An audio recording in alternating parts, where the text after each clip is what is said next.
Two countries can both hold elections and still distribute power in completely different ways. One may have a president, another a king, and a third a ruling party that never truly risks losing. So what are the major systems of government, and how do they actually differ? First, an important warning. These labels overlap. Democracy describes how rulers gain and lose authority. Republic describes the kind of head of state. Federalism describes where power is located. A country can be democratic, republican, federal, and presidential at the same time. A better map begins with two questions. Who can choose or remove the rulers, and what limits exist on those rulers once they take office? Those two questions reveal more than a single label, and they help explain the systems we are about to compare. In a democracy, political authority ultimately depends on the public. Citizens can choose among genuine alternatives, opposition groups can organize, and leaders can lose power through established procedures. Elections matter, but elections alone are not enough if competition, information, or basic political freedoms are absent. Direct democracy asks citizens to decide a policy themselves, often through a referendum. Representative democracy asks voters to select officials who decide on their behalf. Modern states mainly use representation, while adding referendums, initiatives, or local assemblies in limited situations. A republic is a state whose head is not a hereditary monarch. That head may be an executive president, a mostly ceremonial president, or even a collective body. A republic can be democratic, but the word itself does not guarantee free elections, civil liberties, or real political competition. This is why democracy and republic are not opposites. A constitutional monarchy can be democratic because voters control the government. An authoritarian state can call itself a republic because it has no king. The first term concerns public power, the second concerns the office at the top. In a constitutional monarchy, a king or queen remains head of state. But a constitution, laws, and political conventions limit the crown. In parliamentary versions, elected officials run the government while the monarch performs ceremonial and constitutional duties intended to stand above party politics. The key distinction is between reigning and governing. The monarch symbolizes the state, while a prime minister and cabinet exercise day-to-day political authority and remain accountable to parliament. The precise powers vary, so the written rules and actual political practice both matter. An absolute monarchy also transfers the crown through a royal family, but the monarch retains dominant governing authority.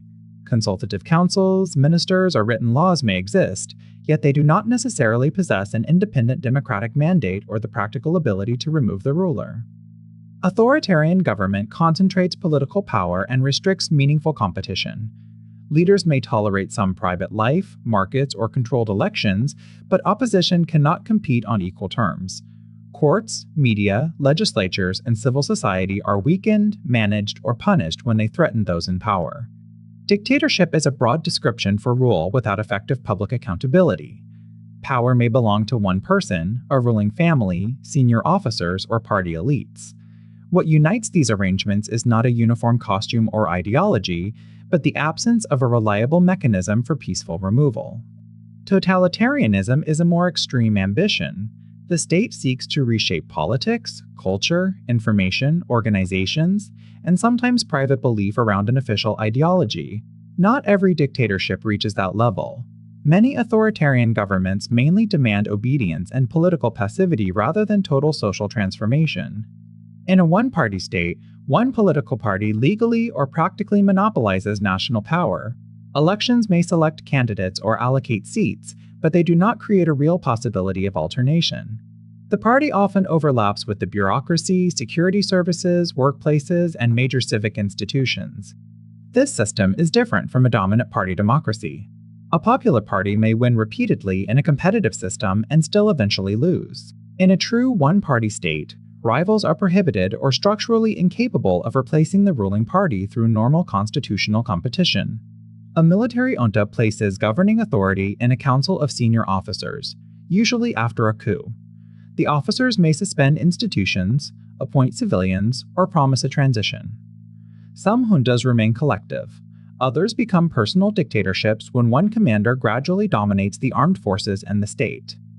A coup is an event, a sudden seizure of executive power by insiders. A junta is one possible system after that event. The distinction matters because a coup can install a civilian leader, restore another ruler, create a military council, or begin a negotiated return to elected government. In a theocracy, religious authority directly shapes the highest institutions of state. Clerics may govern, approve candidates, interpret supreme law, or supervise elected bodies.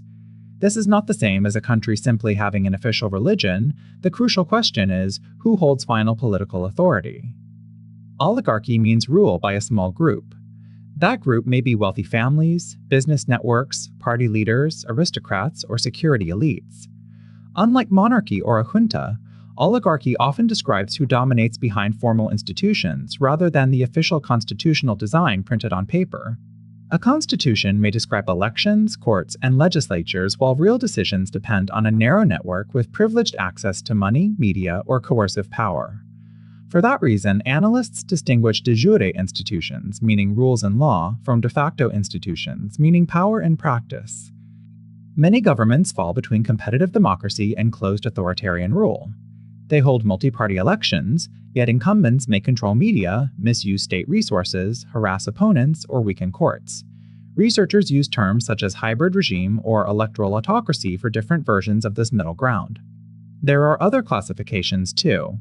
Presidential and parliamentary systems describe the relationship between the executive and legislature.